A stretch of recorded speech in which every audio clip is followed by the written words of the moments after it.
వాళ్ళు నేను తెలియని ఒక గొప్ప విషయం ఏంటంటే, నేను ప్రసన్న ఎంఎస్తో ఒక ఫోటో దిగి స్టేటస్ పెట్టుకున్నా. నాకు చాలా కామెంటరు ఎందుకు ఆయనతో ఫోటో దిగిన అటువంటి అన్న ఇన్స్టాల్లో మాట్లాడారు. ఇప్పుడు ఎవరైనా తిట్టిన వ్యక్తే ఈరోజు నీ స్టేటస్ పెట్టుకున్నాడు. అది నీ గొప్పతనం. నిజంగా నేను ఈరోజు చూసా నువ్వు ర్యాపిడోకి వచ్చినావు. ర్యాపిడోకి వస్తుంటే యాక్చువల్గా 70 రూపాయలు, కానీ నువ్వు ఆయనకు 100 రూపాయలు ఇచ్చినావు. ఎందుకు ఇచ్చినావు అంటే వాళ్ళు కష్టపడే వాళ్ళు, ఆటో డ్రైవర్, మా అన్న కూడా అది స్థాయి వచ్చినాయని. అంటే నీకు అలాంటి మనసు, నీకు నిన్న కామెడీ కూడా చూసిన అంటే టాలెంట్ 0 కానీ క్యారెక్టర్ 100% అని ఉంది. సో ఎట్లా ఈ మంచితనం నీకు ఎట్లా వచ్చింది అంటున్నావు?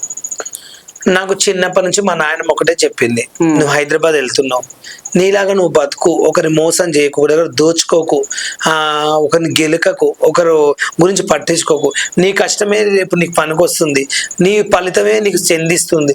విలేజ్ పోతే అందరూ బాలు అబ్బా గ్రేట్ అనాలి, కానీ బాలు పోయిండ ఊళ్ళకి చిచ్చి ఈడ వేస్ట్ గా ఎందుకు వచ్చా అనొద్దని మా నాయనమ్మ చెప్పేది. నేను అదే పాటించిన.